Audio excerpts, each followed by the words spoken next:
یہ فرعون مصر رامسیس دوم کی حنوط شدہ لاش ہے جو مصر کے نیشنل میوزیم میں آج تک محفوظ ہے۔ یہی وہ فرعون ہے جو حضرت سیدنا موسیٰ علیہ السلام کے دور میں فرعون مصر تھا۔ کپڑے کی پٹیوں میں لپٹی ہوئی تابوت میں بند غرور و تکبر کی یہ مجسم تصویر کئی صدیوں سے پوری دنیا کے لیے نشانی عبرت بنی ہوئی ہے۔ ٹوٹی ہوئی ناک اور گردن، بوسیدہ اور شکستہ پیر، سینے پر دونوں خالی ہاتھ، شدید بے کسی اور بے بسی کا نمونہ، یہ مکروہ لاش آج پوری دنیا کے لیے تماشا گاہ بن چکی ہے۔ اور یہ دنیا کے لیے نشانی عبرت کیوں نہ ہو، کیونکہ یہ اللہ تبارک و تعالیٰ کا سچا وعدہ اور نشانی ہے۔ فرعون کی لاش کے متعلق خالق کائنات قرآن مجید کی سورہ یونس کی آیت نمبر 92 میں ارشاد فرماتا ہے، سو آج ہم تیرے بے جان جسم کو بچا لیں گے تاکہ تو اپنے بعد والوں کے لیے عبرت کا نشان ہو سکے، اور بے شک اکثر لوگ ہماری نشانیوں کو سمجھنے سے غافل ہیں۔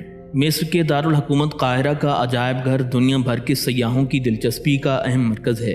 اس کی وجہ اس عجائب گھر میں موجود قدیم مصری فرعین کے نوادرات ہی نہیں، بلکہ ان بادشاہوں کی وہ نعشیں ہیں جنہیں ہزاروں سال پہلے مخصوص طریقے سے حنوط کیا گیا تھا۔ قدیم مصریوں کا خیال تھا کہ مرنے والے کو جب دوسرا جنم ملے گا تو اس کی روح اپنے محفوظ شدہ بدن میں واپس آ جائے گی، اس لیے اس دور میں بادشاہوں اور امراء کی نعشوں کو حنوط کر کے محفوظ کیا جاتا تھا۔ قاہرہ کے عجائب خانے میں پڑی بیشتر ممیز مصر کے ویر البحری نامی علاقے سے ملی ہیں۔ مسلمانوں کے لیے ان ممیز میں خصوصی اہمیت ہے کیونکہ قاہرہ میوزیم میں پڑی فرعون منفتح کی لاش یعنی ممی قرآن حکیم کی حقانیت کا ثبوت پیش کر رہی ہے۔ حضرت سیدنا موسیٰ علیہ السلام کو دو فرعونوں سے واسطہ پڑا تھا، ایک کا نام رامسیس اول تھا اور دوسرا اس کا بیٹا رامسیس دوم تھا، جس کا نام منفتح بھی بیان کیا جاتا ہے۔ نجومیوں کی ہدایت پر فرعون نے حکم دیا تھا کہ بنی اسرائیل کے گھروں میں اگر لڑکا جنم لے تو اسے قتل کر دیا جائے تاکہ وہ اس کے تخت و تاج کے لیے خطرہ نہ بن سکے۔ حکمت الہی کے تحت حضرت موسیٰ علیہ السلام قتل ہونے سے بچ گئے۔ یہی نہیں بلکہ اللہ تعالیٰ نے فرعون کی بیوی کے دل میں رحم پیدا کر دیا اور اس نے حضرت موسیٰ علیہ السلام کی پرورش خود کی تھی۔ رامسیس اول کی موت کے بعد اس کا بیٹا منفتح رامسیس دوم تخت نشین ہوا۔ اس کا دور حکومت 1225 عیسوی سے 1215 قبل مسیح تک ہے۔ فرعون منفتح اپنے باپ کے 150 بچوں میں سے 13ویں نمبر پر تھا۔ وہ بھی باپ کی طرح انتہائی سفاک اور شقی القلب تھا۔ اس نے بنی اسرائیل سے بگار لینے کا سلسلہ جاری رکھا اور ان پر تشدد کی انتہا کر دی۔ حضرت سیدنا موسیٰ علیہ السلام کی فرعون سے کوئی ذاتی لڑائی نہیں تھی۔ آپ علیہ السلام نے کبھی فرعون کے اقتدار پر قبضے کی معمولی سی کوشش بھی نہیں کی تھی۔ آپ کا مطالبہ صرف اس قدر تھا کہ فرعون بنی اسرائیل پر ظلم بند کر دے اور خدائے واحد پر ایمان لے آئے۔ فرعون ان باتوں کی وجہ سے حضرت موسیٰ علیہ السلام کا سخت دشمن بن گیا تھا۔ حضرت موسیٰ علیہ السلام اور ان کے ساتھیوں نے ہجرت کی تو فرعون اور اس کا لشکر ان کا تعاقب کرنے لگا۔ جب یہ لشکر دریا کے کنارے پہنچا تو اس کی ٹھاٹھیں مارتی ہوئی لہروں نے اللہ تبارک و تعالیٰ کے حکم سے انہیں راستہ دے دیا۔ حضرت موسیٰ علیہ السلام تو بنی اسرائیل کے ساتھ دریا سے پار نکل گئے، لیکن فرعون اپنے ظلم اور ساتھیوں کے ساتھ غرق ہو گیا۔ فرعون نے جب موت کو سامنے دیکھا تو خدائے وحدہ لا شریک پر ایمان لانے کا اقرار کرنے لگا۔ سورہ یونس میں ہے کہ اس نے کہا، میں ایمان لاتا ہوں اس معبود پر جس پر بنی اسرائیل ایمان لا چکے ہیں کہ سوائے اس کے کوئی دوسرا عبادت کے لائق نہیں، مگر فرعون کا اقرار قبول نہ کیا گیا۔ حضرت موسیٰ علیہ السلام اور ان کے لشکر کا تعاقب کرتے ہوئے فرعون اور اس کے چیلے امراء اور جرنیل غرق ہو گئے تھے۔ فرعون کی موت پر اس کے پجاریوں پر بجلی ٹوٹ گئی۔ پورے ملک میں سوگ کی کیفیت تھی۔ 2 یا 3 دن بعد پانی نے اللہ تعالیٰ کے حکم سے فرعون کی لاش کو اگل دیا، جسے دریا کی تیز لہروں نے کنارے پر پھینک دیا۔ لوگوں کو پتہ چلا تو وہ نعش اٹھا لائے۔ اپنے حاکم کو پہچان کر انہوں نے حسب روایت اس کی نعش کو حنوط کر کے ایک قدیم فرعون آمون حتب ثانی کے مقبرے کے تہہ خانے میں دفن کر دیا۔ مورخین کا خیال ہے کہ چونکہ یہ بحرانی دور تھا، اس لیے ہو سکتا ہے کہ فوری طور پر منفتح کا مقبرہ تعمیر کرنا ممکن نہ ہوا ہو اور اسے پرانے مقبرے میں ہی دفن کر دیا گیا۔ یہ ممیز اور ان کے مقبرے کئی سو سال تک محفوظ رہے۔ قدیم اہل مصر نہ صرف اس حقیقت سے ناواقف تھے بلکہ فرعون کی غرقابی کے واقعے سے ہی انکاری تھے۔ اس لیے تو قدیم مصری لٹریچر میں اس قسم کی کسی واقعے کا کوئی تذکرہ نہیں ملتا۔ وہ بنی اسرائیل کے ہاتھوں مصریوں کی شکست کو ظاہر نہیں ہونے دینا چاہتے تھے۔ سن 1891 سے قبل کوئی نہیں جانتا تھا کہ خدائی کا دعویٰ کرنے والے فرعونوں کی لاشوں کا کیا ہوا تھا اور ان کی باقیات کہاں ہیں۔ تمام آسمانی کتابوں میں اس واقعے کا ذکر تفصیل سے ملتا ہے کہ اللہ تعالیٰ کے پیغمبر حضرت موسیٰ علیہ السلام اور بنی اسرائیل کی قوم کا پیچھا کرتا ہوا فرعون سمندر میں پانی میں اپنی فوج سمیت غرق ہو گیا تھا، جبکہ اللہ تعالیٰ کے پیغمبر حضرت موسیٰ علیہ السلام اور ان کی قوم کو پانی کے درمیان سے راستہ بنا کر رب تعالیٰ نے صحیح سلامت دریا کے پار پہنچا دیا تھا۔ لیکن فرعون کی لاش کا کیا ہوا یہ کسی کتاب میں نہیں لکھا، لیکن قرآن مجید میں ظالم فرعون کے انجام سے متعلق عجیب بات موجود ہے۔ قرآن کریم کی سورہ یونس کی آیت نمبر 92 میں اللہ تبارک و تعالیٰ نے ارشاد فرمایا، جس کا ترجمہ یہ ہے، سو آج ہم تیری ہی لاش کو نجات دیں گے تاکہ تو ان کے لیے نشان عبرت ہو جو تیرے بعد ہیں، اور حقیقت یہ ہے کہ بہت سے آدمی ہماری نشانیوں سے غافل ہیں۔ یہ واقعہ آج سے 3500 پہلے پیش آیا تھا۔ فرعون کے ڈوب کر مرنے کے بعد فرعون کی لاش کو اللہ تعالیٰ کے حکم سے باہر پھینک دیا گیا، جبکہ باقی لشکر کا کوئی نام و نشان تک نہیں ملا۔ مصریوں میں سے ایک شخص نے ساحل پر پڑی فرعون کی لاش پہچان کر پہلے دربار کو بتایا، پھر اس کی لاش کو محل پہنچا دیا گیا۔ درباریوں نے اس کی لاش کو مثالیں لگا کر پوری شان و احترام کے ساتھ تابوت میں رکھ کر محفوظ کر دیا۔ حنوط کرنے کے عمل کے دوران ان سے ایک غلطی ہو گئی تھی۔ فرعون چونکہ سمندر میں ڈوب کر ہلاک ہوا تھا اور مرنے کے بعد کچھ عرصے تک پانی میں رہنے کی وجہ سے اس کے جسم پر سمندری نمکیات کی ایک تہ جمی رہ گئی تھی۔ مصریوں نے اس کی لاش پر نمکیات کی وہ تہ اسی طرح رہنے دی اور اسے اسی طرح حنوط کر دیا۔ اللہ تعالیٰ کی کتاب قرآن مجید میں فرعونوں کے قصے بڑی تفصیل کے ساتھ بیان کیے گئے ہیں، اور اس سلسلے میں اس فرعون کا جسم محفوظ کرنے کے متعلق بھی آیت نازل ہوئی تھی۔ سن 1871 عیسوی میں مصر کے شہر الغورنیہ سے تعلق رکھنے والے غریب اور معمولی چور احمد عبد الرسول کو فرعونوں کی حنوط شدہ لاشوں کی طرف جانے والے خفیہ راستے تک رسائی مل گئی۔ احمد عبد الرسول نوادرات چوری کر کے بیچا کرتا تھا۔ ایک دن وہ دریائے نیل کے کنارے کے قریب تبیسہ کے مقام پر اسی سلسلے میں پھر رہا تھا جب اسے اس خفیہ راستے کا علم ہوا جہاں وہ نوادرات چوری کرنے کے لیے سرنگ کھود رہا تھا۔ تب اسے کچھ لوگوں نے پکڑ لیا اور پولیس کے حوالے کر دیا۔ اس جگہ کی مسلسل کھدائی عمل میں لائی گئی اور سال 1891 کو دوسری ممیز کے ساتھ فرعون کی لاش بھی ملی۔ فرعون کے کفن پر سینے کے مقام پر اس کا نام درج تھا۔ اس کی لاش پر تحقیق کی گئی تو اس بات کی تصدیق ہو گئی کہ وہ فرعون کی لاش ہے۔ سن 1986 میں فرعون کی ممی خراب ہونے لگی تو اس وقت کی مصری حکومت نے فرانس کی حکومت سے درخواست کی کہ فرعون کی ممی کو خراب ہونے سے بچایا جائے، جدید سائنسی ذرائع سے اس کی موت کی وجہ بھی معلوم کی جائے۔ اس کے بعد فرعون کی ممی کو فرانس لے جایا گیا اور اس کے لیے باقاعدہ فرعون کا پاسپورٹ بھی بنایا گیا، کیونکہ اس وقت کے فرانس کے قانون کے مطابق لاشوں کا بھی پاسپورٹ بنایا جاتا تھا۔ فرانسیسی حکومت نے بہت شان و شوکت اور کسی عظیم زندہ بادشاہ کی طرح فرعون کی ممی کا ایئرپورٹ پر استقبال کیا۔ اس کے بعد فرعون کی ممی کو ماہر ڈاکٹر کی ٹیم کے حوالے کیا گیا۔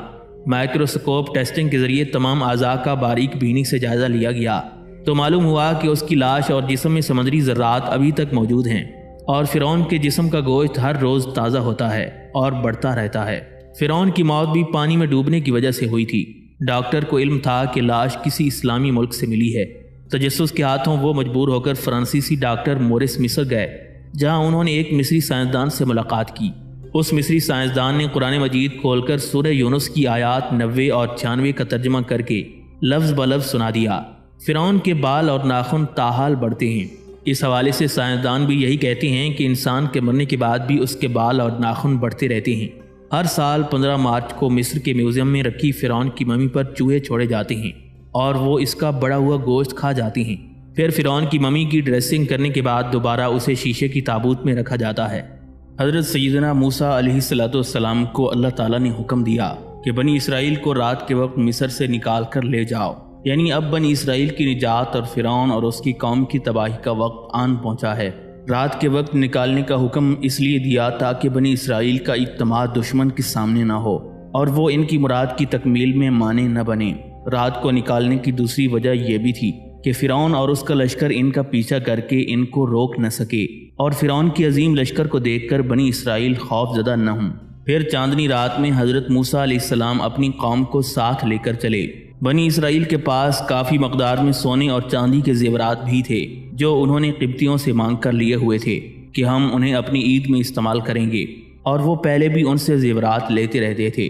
حضرت موسیٰ علیہ السلام رات کے وقت انہیں لے کر نکلے، جبکہ ان کی تعداد 6,03,000 سے کچھ اوپر تھی۔ جب حضرت سیدنا موسیٰ علیہ السلام سمندر تک پہنچے تو حضرت یوشع بن نون اپنے گھوڑے پر آگے بڑھے اور پانی پر چل دیے۔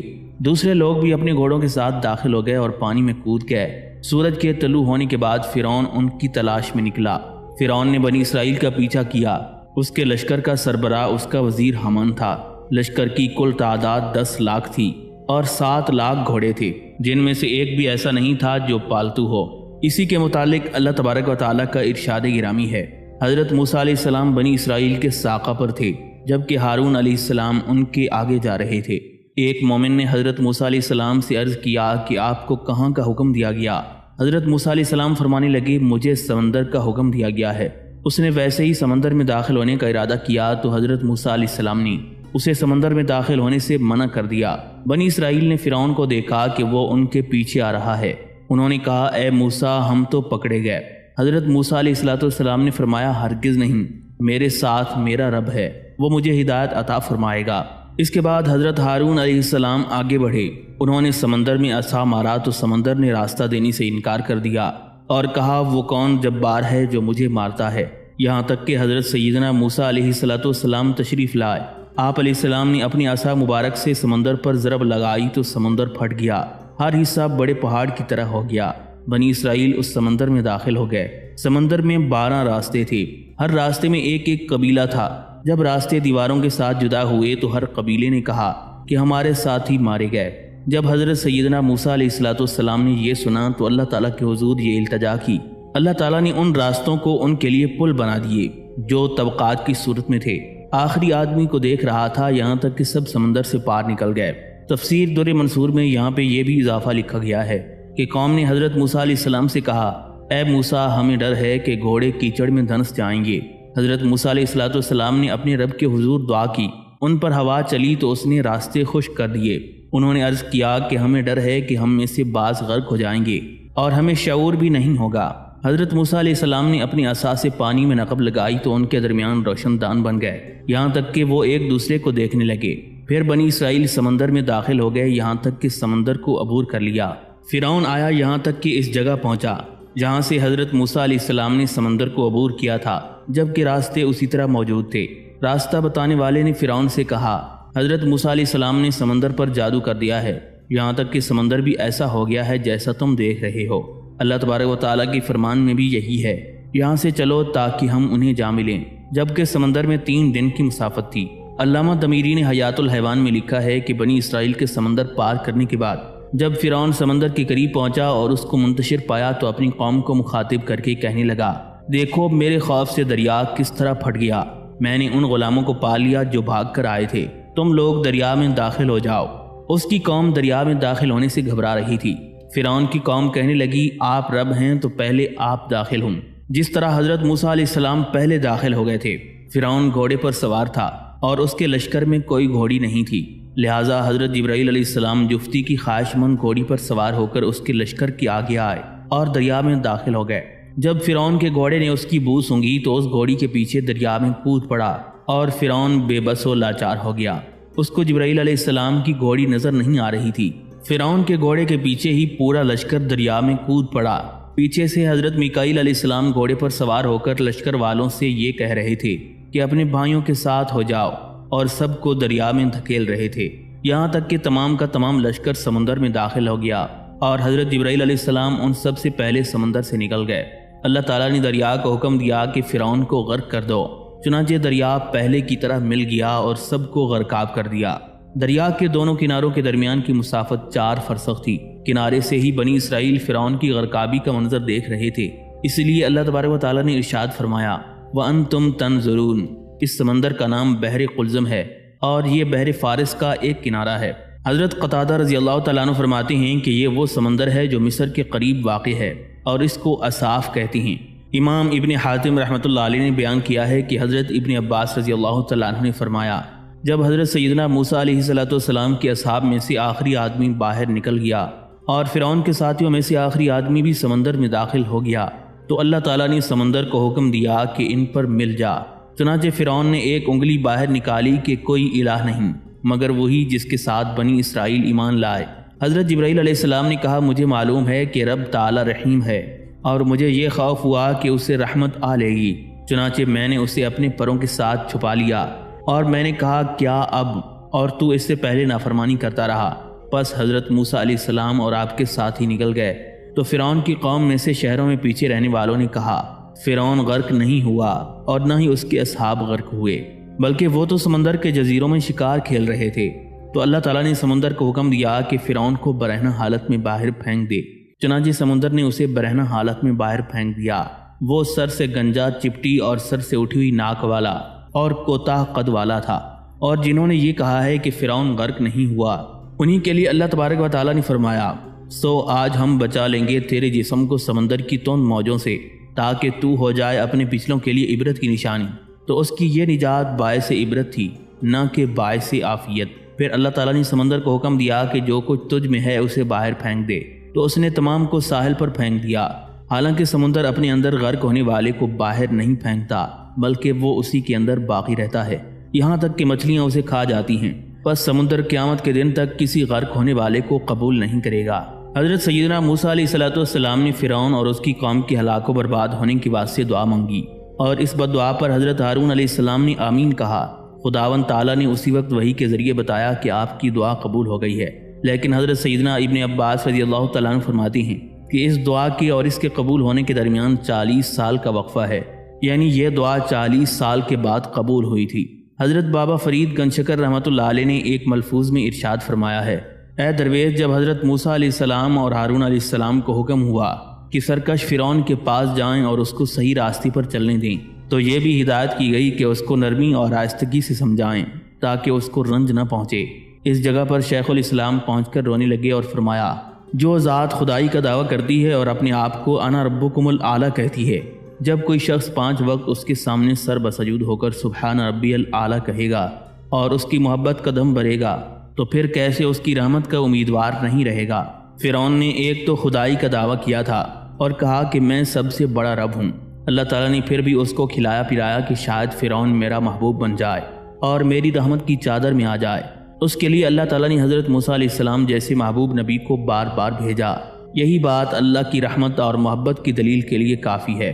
جب فرعون غرق ہونے لگا تو اس نے کلمہ پڑھنے کا ارادہ کیا۔ حضرت جبرائیل علیہ السلام نے آگے بڑھ کر مٹی اس کے منہ میں ڈال دی کہ کہیں اللہ اس کی توبہ قبول نہ کرے۔ حضرت جبرائیل علیہ السلام نے خود حضور نبی علیہ السلام کی خدمت میں عرض کیا، یا رسول اللہ صلی اللہ علیہ وسلم، جب فرعون کلمہ پڑھنے لگا تو مجھے یہ ڈر لگا کہ اللہ تعالیٰ کی رحمت تو اتنی وسیع ہے، کہیں اب فرعون کی توبہ قبول نہ ہو جائے۔ اس کے ظلم دیکھ کر دل میں یہ تھا کہ یہ خبیث کہیں توبہ کر کے نہ مر جائے۔ میں نے منہ بند کر دیا کہ توبہ نہ کر سکے۔ صاحب مظہری نے لکھا ہے کہ جب فرعون کے ہلاک ہونے کا زمانہ قریب آیا اور حق تعالیٰ نے حضرت موسیٰ علیہ السلام کو حکم دیا کہ بنی اسرائیل کو لے کر چلے جاؤ، تو حضرت سیدنا موسیٰ علیہ السلام نے سب سے کہہ دیا کہ راتوں رات یہاں سے چل نکلو اور کوچ کا سب سامان اپنے اپنے گھروں کے اندر کرو، حتیٰ کہ گھوڑوں کے زین بھی اندر ہی اندر کسیں، تاکہ کسی کو کانوں کان خبر نہ ہو۔ قبطیوں میں جس قدر بنی اسرائیل کے ولد و زنا تھے، ان سب کو اللہ تعالیٰ نے بنی اسرائیل میں جمع کر دیا، اور بنی اسرائیل میں جو قبطیوں کے ولد و زنا تھے خدا نے انہیں وہاں بھیج دیا۔ قبطیوں میں ایسی مرض پڑی کہ بہت سے آدمی ان کے مر گئے، اور وہ صبح تک بلکہ طلوع شمس تک ان کے کفن دفن میں لگے رہے۔ حضرت موسیٰ علیہ السلام 6 لاکھ یا زیادہ بنی اسرائیل کو لے کر مصر سے نکلے۔ حضرت یعقوب علیہ السلام جب مصر میں آئے تھے تو کل 72 آدمی ان کے ساتھ تھے۔ اب اتنا سلسلہ بڑھا کہ یہ سب کے سب ابھی حدود مصر سے نکلے بھی نہیں تھے کہ ایک میدان ایسا بے پایاں دکھائی دیا کہ حضرت موسیٰ علیہ السلام حیران رہ گئے کہ کس طرف چلیں۔ بوڑھے بوڑھے لوگوں کو بلا کر پوچھا کہ کیا تدبیر اختیار کرنی چاہیے۔ انہوں نے عرض کیا کہ جب حضرت سیدنا یوسف علیہ السلام کی وفات ہونے لگی تو انہوں نے بھائیوں کو بلا کر وصیت کی تھی کہ جب تم مصر سے نکلو تو مجھے ساتھ لے کر نکلنا، میرے بغیر یہاں سے نہ نکلنا۔ تو یہ اس وصیت کا اثر ہے کہ اب ہم راہ بھول گئے، جب تک ان کا جسد مبارک اپنے ساتھ نہیں لیں گے ہمیں راستہ نہیں ملے گا۔ حضرت موسیٰ علیہ السلام نے ان کی قبر کا پتہ دریافت کیا تو سب نے کہا ہمیں خبر نہیں ان کی قبر کہاں ہے۔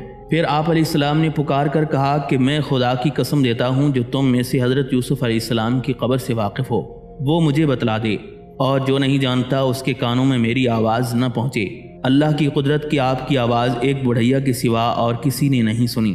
بڑھیا نے کہا کہ اگر میں حضرت یوسف علیہ السلام کی قبر کے بارے میں تمہیں بتا دوں تو جو میں مانگوں گی کیا وہ مجھے دو گے؟ حضرت موسیٰ علیہ السلام نے کہا میں اپنے پروردگار سے پوچھ لوں، اگر حکم ہوا تو تجھ سے وعدہ کر لوں گا۔ ارشاد باری تعالیٰ ہوا، اے موسیٰ تم اس سے وعدہ کر لو کہ جو مانگے گی دیں گے، اور اس سے پوچھو کیا مانگتی ہے۔ بڑھیا نے کہا 2 چیزیں مانگتی ہوں، ایک دنیا کی اور ایک آخرت کی۔ دنیا کی تو یہ ہے کہ مجھ سے چلا نہیں جاتا، مجھے تم یہاں سے کسی طرح لے چلو، اور آخرت کی یہ ہے کہ جنت میں جس بالا خانے پر آپ تشریف لے جائیں میں بھی آپ کے ساتھ ہوں گی۔ حضرت موسیٰ علیہ السلام نے فرمایا دونوں باتیں منظور ہیں، بڑھیا نے کہا حضرت یوسف علیہ السلام کی قبر دریائے نیل کے بیچ میں ہے۔ یہ سن کر حضرت موسیٰ علیہ السلام نے رب العالمین کی بارگاہ میں عرض کیا، دریا پھٹ گیا اور قبر شریف ظاہر ہو گئی۔ آپ نے وہاں سے تابوت نکلوا کر لدوا دیا اور پھر ملک شام میں لا کر دفن کر دیا۔ حاصل کلام یہ کہ راستہ مل گیا اور بنی اسرائیل حضرت موسیٰ علیہ السلام کے ساتھ چلے۔ حضرت موسیٰ علیہ السلام سب سے پیچھے تھے اور حضرت ہارون علیہ السلام آگے آگے تھے۔ علامہ بغوی نے لکھا ہے کہ جیسے حضور نبی علیہ السلام کے لیے سورج کو روکا گیا تھا، اسی طرح حضرت موسیٰ علیہ السلام کے لیے بھی اس کو طلوع ہونے سے روکا گیا تھا، جیسا کہ بیان ہوا کہ حضرت موسیٰ علیہ السلام کے لیے چاند کو بھی طلوع ہونے سے روکا گیا تھا۔ چنانچہ حضرت عروہ بن زبیر سے روایت ہے کہ جب اللہ تعالیٰ نے حضرت موسیٰ علیہ السلام کو بنی اسرائیل کے ساتھ بیت المقدس کی طرف کوچ کرنے کا حکم دیا تو ان کو یہ بھی حکم دیا کہ اپنے ساتھ حضرت یوسف علیہ السلام کے جسم مبارک کو بھی لے کر جائیں، ان کو سرزمین مصر میں نہ چھوڑیں بلکہ اپنے ساتھ لے جائیں، پھر انہیں بیت المقدس کی سرزمین میں دفن کریں تاکہ اس طرح حضرت یوسف علیہ السلام کی وصیت پوری ہو جائے۔ فرعون اور اس کے لشکر کے غرق ہونے کے وقت اس کا خزانہ بھی لشکر والوں کے پاس تھا۔ لوگوں میں اس کے مال کو حاصل کرنے کی رغبت دیکھ کر حضرت موسیٰ علیہ السلام نے فرعون کے مال کے لیے بد دعا کی۔ قرآن مجید میں یہ بد دعا ان الفاظ میں موجود ہے، ربنا اطمس علی اموالہم، یعنی اے میرے پروردگار ان کے اموال کی صورت بدل کر مسخ اور بیکار کر دے۔ حضرت قتادہ رحمۃ اللہ علیہ کا بیان ہے کہ اس دعا کا اثر یہ ظاہر ہوا کہ قوم فرعون کے تمام زر و جواہرات اور نقد سکے اور باغوں کھیتوں کی سب پیداوار پتھروں کی شکل میں تبدیل ہو گئے۔ حضرت عمر بن عبدالعزیز رحمۃ اللہ علیہ کے زمانے میں ایک تھیلا پایا گیا جس میں فرعون کے زمانے کی چیزیں تھیں، ان میں انڈے اور بادام بھی دیکھے گئے جو بالکل پتھر تھے۔ ائمہ تفسیر نے فرمایا کہ اللہ تعالیٰ نے ان کے تمام پھلوں، ترکاریوں اور غلے کو پتھر بنا دیا۔ مصری زبان میں اہرام مقبرے کو کہتے ہیں۔ قدیم مصری بادشاہوں کو فرعون کہا جاتا تھا۔ ان بادشاہوں کو ان اہراموں میں دفن کیا جاتا تھا۔ اہرام مصر دنیا کے 7 عجائبات میں سے ایک ہیں۔ یہ حضرت عیسیٰ علیہ السلام کی پیدائش سے تقریباً 2600 سال پہلے تعمیر کیے گئے تھے۔ اتنا طویل عرصہ گزر جانے کے باوجود قدیم طرز تعمیر کے یہ حیرت انگیز نمونے اسی طرح کھڑے ہیں۔ ماہر آثار قدیمہ آج تک حیران ہیں کہ ہزاروں سال پہلے جب مشینیں وجود میں نہیں آئی تھیں، مصری معماروں نے اتنی بڑی دیواریں کس طرح اتنی بلندی پر پہنچائیں اور کس طرح یہ اہرام تعمیر کیے۔ ان میں 3 بڑے اہرام بہت مشہور ہیں۔ سب سے بڑا اہرام فرعون خوفو نے 13 ایکڑ جگہ پر تعمیر کروایا۔ اس میں 23 لاکھ پتھر کی سلیں استعمال کی گئیں۔ ہر ایک سل کا اوسط وزن 3 ٹن تھا۔ یہ 30 سال میں تقریباً 1 لاکھ آدمیوں کی مسلسل محنت سے تعمیر ہوا۔ دوسرا اہرام خافرہ بادشاہ کا ہے جو بڑے اہرام سے تھوڑا چھوٹا ہے۔ تیسرا اہرام منکارہ بادشاہ کا ہے، یہ بڑے اہرام کے نصف کے برابر ہے۔ یہ تینوں اہرام وادی غزہ میں واقع ہیں۔ ان کے علاوہ مصر میں بہت سے اہرام ہیں۔ سکارہ کے اہرام بھی مشہور ہیں۔ یہیں پر وہ اہرام ہے جسے زمینوں والا اہرام کہتے ہیں۔ جب حضرت سیدنا موسیٰ علیہ السلام کے تمام ساتھی دریا کو عبور کر گئے تو فرعون کے تمام ساتھی دریا میں داخل ہو گئے۔ دریا ان کے اوپر مل گیا جیسا کہ اللہ تبارک و تعالیٰ نے اسے حکم دیا تھا۔ جب حضرت سیدنا موسیٰ علیہ السلام دریا عبور کر گئے تو آپ کے ساتھیوں نے کہا ہم تو یقیناً پکڑے گئے، ہمیں اندیشہ ہے کہ فرعون غرق نہیں ہوگا اور اس کی ہلاکت سے امن میں نہیں ہے۔ حضرت موسیٰ علیہ السلام نے اپنے پروردگار سے دعا فرمائی تو اللہ تعالیٰ نے فرعون کا بدن باہر نکال دیا، حتیٰ کہ بنی اسرائیل کو یقین ہو گیا کہ اب فرعون مر گیا ہے۔ بنی اسرائیل کی ایک عورت جو قبطیوں کے ظلم سے پہاڑوں کے پتھر ڈھویا کرتی تھی، جس کی مزدوری فرعون کی طرف سے ذرا نہیں ملتی تھی، جب یہ عورت اپنے بنی اسرائیل کے لشکر گاہ سے پانی بھرنے کے لیے دریائے قلزم کے کنارے پر آئی تو سامنے سے کیا دیکھتی ہے کہ دریا میں ایک شاہی لاشا بہا چلا آ رہا ہے، اور آتے ہی وہ لاشا عورت کے قریب کنارے پر آ کر ٹھہر گیا۔ عورت نے غور سے دیکھا تو اسے معلوم ہوا کہ یہ تو فرعون کی لاش ہے جس کے داڑھی کے بال میں سچے موتی پروئے ہوئے ہیں۔ چنانچہ عورت نے وہ سچے موتی بالوں سمیت نوچ لیے، ادھر اس نے داڑھی کے موتی نوچے۔ پھر بنی اسرائیل کی یہ عورت خوشی خوشی اپنی لشکر گاہ میں پہنچی اور حضرت موسیٰ علیہ السلام اور حضرت ہارون علیہ السلام سے فرعون کی لاش کا تمام حال بیان کر دیا۔ جو اسی وقت سرداران قوم کے ساتھ دریائے قلزم کے کنارے پر آئے تو دیکھا کہ فی الحقیقت فرعون کی لاش دریائے قلزم کے کنارے پر پڑی ہے اور جانور اس کا گوشت پوست نوچ کر کھا رہے ہیں۔ جب حضرت سیدنا موسیٰ علیہ السلام اور ان کی قوم نے اس پر عبرت لاش کو دیکھ لیا تو اب فرعون کی لاش یہاں سے تیرتی ہوئی دریا کے بہاؤ پر چلی گئی اور دریائے قلزم کے اس کنارے پر جو مصر کی جانب تھا وہاں پہنچی تو پہلے قوم عاد نے اسے دیکھا جو مصر میں رہ گئے تھے، جس میں طرح طرح کی باتیں مشہور ہو رہی تھیں۔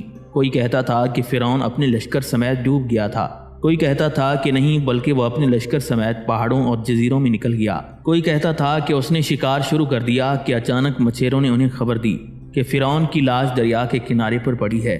جسے شک ہو وہ ہمارے ساتھ چل کر دیکھ لے۔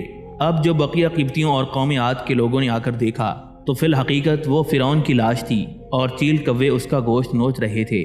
پھر سب کو یقین ہو گیا کہ واقعی میں فرعون کو شکست ہوئی اور حضرت موسیٰ علیہ السلام فتح مند ہو کر دریا پار اتر گئے۔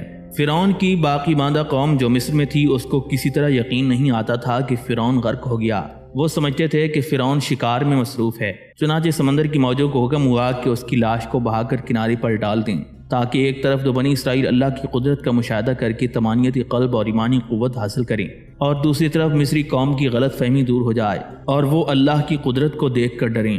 چنانچہ دریا کی موجوں نے فرعون کی لاش کو ایسی جگہ لا کر ڈالا کہ سب نے دیکھ لیا۔ مصری قوم نے اس ذلت امیز شکست کو چھپانے کے لیے جلدی تمام لاش کو حنوط کر کے دفن کر دیا، اور ہزاروں سال نامعلوم رہنے کے بعد 19ویں صدی کے اواخر میں مصر کے آثار قدیمہ کی ایک مہم پر یہ لاش برآمد ہو گئی، اور آج یہ قاہرہ کے عجائب خانے میں تماشا گاہ خاص و عام بنی ہوئی ہے۔ کہتے ہیں کہ ڈوبتے وقت کسی پتھر سے ٹکرا کر فرعون کی ٹھوڑی کی ہڈی ٹوٹ گئی تھی۔ یہ ہڈی اب بھی ٹوٹی ہوئی ہے اور باقی تمام لاش اسی طرح موجود ہے۔ اب جو لوگ مصر کے دارالسلطنت قاہرہ میں سفر کرنے کے لیے پہنچتے ہیں تو وہ تصدیق کرتے ہیں کہ فرعون کی لاش اور اس کا مردہ بدن اب تک میوزیم میں موجود ہے۔